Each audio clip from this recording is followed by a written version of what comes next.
we have officially reached the end of the line. For now. Yeah, so we have reached the end of the trilogy, and let me tell you, this might be my favorite Layton game of the bunch. I'm not saying it's flawless, but the stuff that I love about it, that it does, they do those things so well that I can't help but love this game. It's a silly thing. If I had to describe this game though, then it would be very simple. The game is a bit drab until it hits you with non-stop hype moments and aura. Probably the most perfect description I attributed it to a game because, yeah, this game does have some extremely good moments, but most of this game is just existing in the ether. Before everything else, let's get started with the puzzles. And before I say anything about the puzzles, I don't really like the puzzles theme. I much prefer the Pandora's box version where it's just Curious Village's puzzle theme, but more upbeat and has more percussion, and overall doesn't feel as repetitive as it used to. The song isn't repetitive, but it kinda sounds whatever to me. As for the puzzles themselves, early on in the game, I thought the focus would be clocks and shit like that. And because I'm complete garbage at reading analog clocks, then I thought I was gonna have a bad time, but it slowly changed back to the usual variety puzzles. I did notice that I took issue with more individual puzzles in this game than in other games, and maybe I'm just stupid, or maybe the game only has one answer program that makes it a bit arbitrary whenever I do get the answer, but the game won't accept it. So let's get started.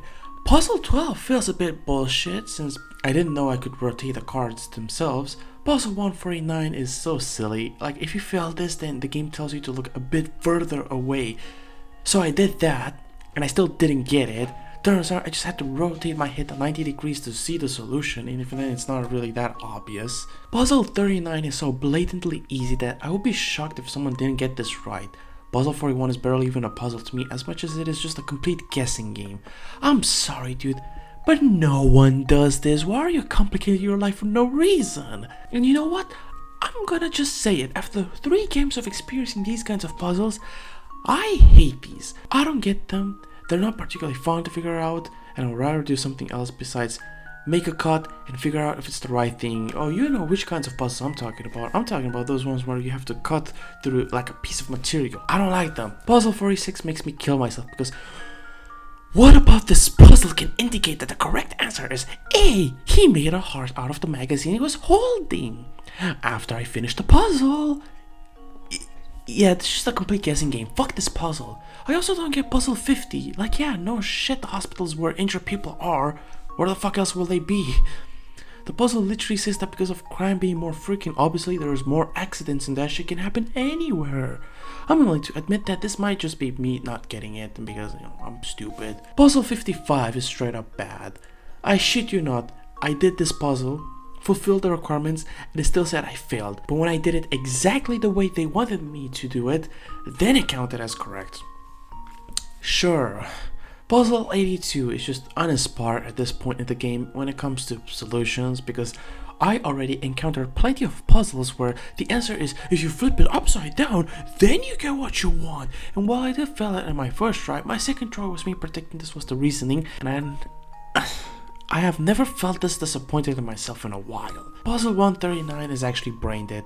I literally did what they asked me to do and I still failed. It's because I didn't do it the way they wanted me to do it by specifically taking the bars and placing them how the devs wanted these gold bars to be replaced.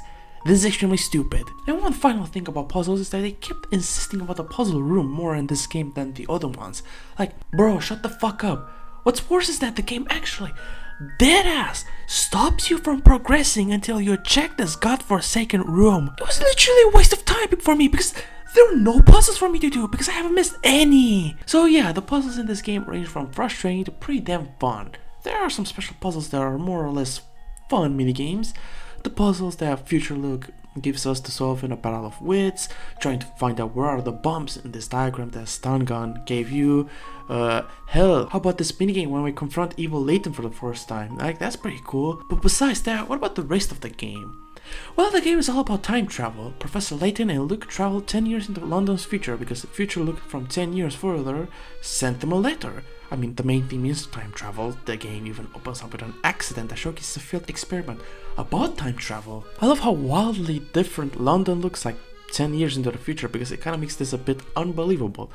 Whether or not this truly is London 10 years into the future, the locations present here aren't that interesting. This version of London looks fine, but that's about it. Chinatown is a location in this game where we also spend copious amounts of time, and I don't know, this doesn't do it for me. Pandora's box, while it did have the train which looked neat and Dropstone, which was a fine location, it won me over with false sense. It just has a distinct look to it that still remains in my head. The locations in Lost Future range from forgettable to we barely spend any time here. Even the locations where we do spend little time in don't leave much when it comes to impressions. The story this game presents is probably the best part about this game. It features a unique and intriguing setup and has a cool moment in chapter 2 at the casino, but in between those moments and after that one segment in chapter 2, the story kinda just passively happens. It feels like they thought of the beginning and the ending and anything else that's important, but not so much about the middle. I like the concept of evil fucked up hamburger Layton, it's pretty funny to me, and I do like how they kinda play with your expectations at certain points. But man, that explanation is so rough. Like, I refuse to acknowledge its legitimacy. You mean to tell me we took a lift underground and shit happens underground? First of all, what about oxygen? Second of all, how come the above ground didn't crumble, since I doubt it could resist all that weight, while with all those people, all those tall buildings as well? Like, there isn't a lot of ground underneath for it to be perfectly stable. Third of all, how the fuck did they make the underground area look like outside? Like, is the ground color like the sky or what? They even animated that shit and I still refuse to accept it. It just doesn't make any sense. Alright, let's talk about the characters. So in the other two games, Professor Layton and Luke Triton were fun characters, but they never strayed away from their usual characteristics. Layton was always a stoic, calm and calculated man, and Luke was always a little boy trying to follow his role model. And while I don't think Luke gets a whole lot of development in this game, Layton, on the other hand, acts out of character in this game in a way. Primarily, he shows more emotions beyond the calm and collected person he tends to be. He's shocked, he's mad, he's sad, especially sad, and it all has to do with one person mainly. Yeah, Layton has Riz. Claire is Layton's girlfriend who died in an explosion from an experiment. She's the one who bought him the top hat as a present, and I think she's also the same person who pushed Layton to be part of the academy teachers and stuff like that. We are shown throughout the entire game how much this person means to Layton, and how shocking for him it was to find out she passed away. And it's not just Layton, you see, this girl right here was involved in a love triangle. Well, not really, she only wanted that Layton to see, but there were two other men who also shared similar romantic feelings. First is Dimitri Allen, also known as Stungun in the opening scene. He was basically a co-worker working on the same experiment which involved time travel. He was so hurt by Claire's passing and his other co-worker's fortune didn't make it any better. Yeah, there was a trio of scientists and the other one was this man named Bill Hawks. You see, Bill Hawks is a little bit of a piece of shit. He sold his team's research for money and tried to do an experiment, and then the whole explosion thingy happened. He made a full recovery from his injuries and he got banged from the people he was getting paid by, and he used his fortune to become prime minister. That's kinda crazy. So of course, Dimitri Allen wanted to make a time machine to travel back in time and kick Bill in his nuts and save Claire from her doom. Do so, he impersonated Layton in future London. I think I was supposed to be more surprised at the reveal, or did I have an appropriate reaction? It felt like it was kind of obvious at this point. Flora, fucking hell, I'm gonna cry at how air in a bottle you are. At the very least, she is more active in this game in comparison to Pandora's box. But even then, why did they even make this character if they're not gonna give two major shits about her? Not even Layton and Luke care. The first we see of Flora, they're like, alright, let's get the fuck out of Dodge. Like, isn't that nuts? I mean, I guess they made her relevant enough to get fucking kidnapped towards the end of the game, so I guess I'm just screaming into the void really. But seriously, man. But you know which character garnered the strongest reaction out of me in this entire game? Do you wanna know about the legend who randomly shows up and made me lose my shit? Don Paolo, my god, my legend, my brother, and he's not relegated to having only one scene. I shit you not, I jumped out of my chair when this guy turned out to be Layton in disguise during that one scene, and he even teams up with Layton. Absolute cinema. Cinema, I tell you. Don Paolo, my baby boy, showed up and instantly made this game better. You can't beat this raw aura this man possesses. And the best part about his appearance in this game, yeah, so remember when I told you that there was this imaginary love triangle? Yeah, Don Paulo is the third man who had a crush on Claire. It's really simple. He saw Claire kissing Layton, and he just lost his shit and made Layton his arch nemesis. Because he stole his crush. If there was ever a moment where I said this writing is legit fire, this moment ticks all the boxes. I was fucking chuckling and giggling and shitting and pissing everywhere. I'm convinced Professor Layton is the peakest video game franchise to ever grace this planet. Inspector Chelmy and Barton are also here doing their usual shtick.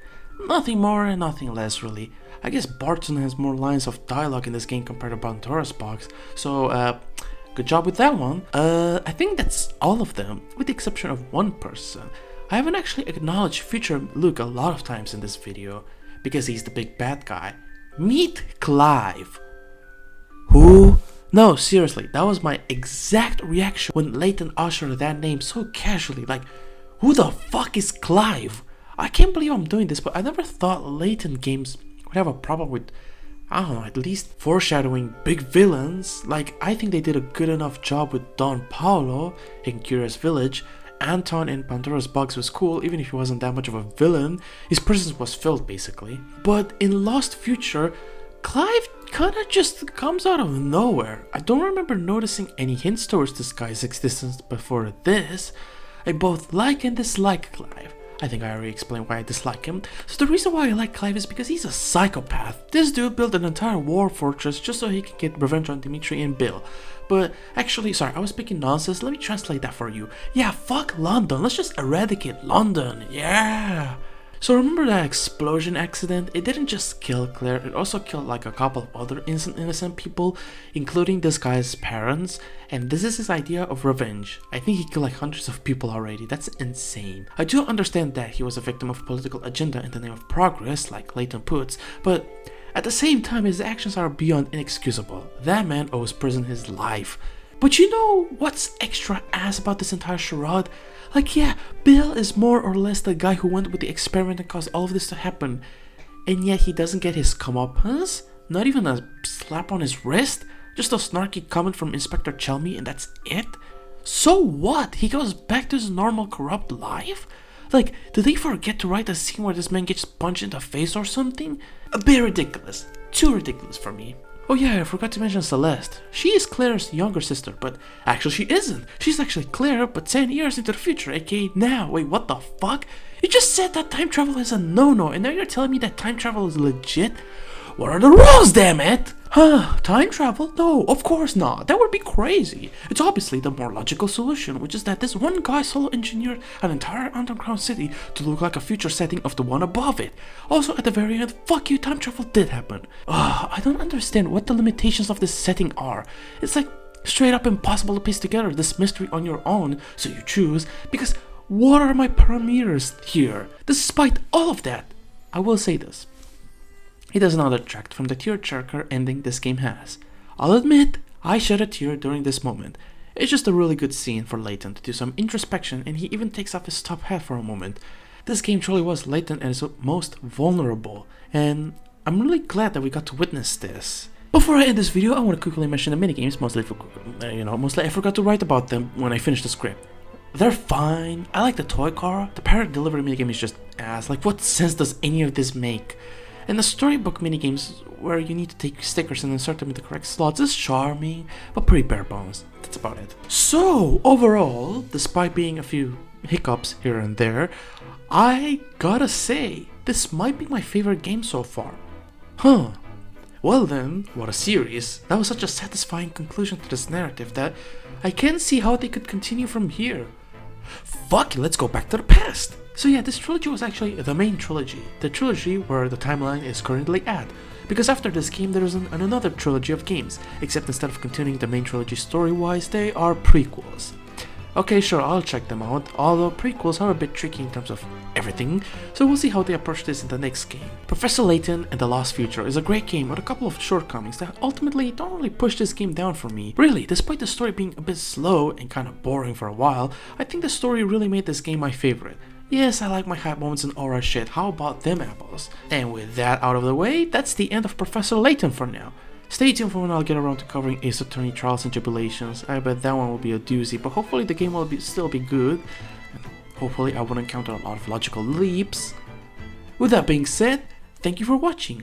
Have a nice day!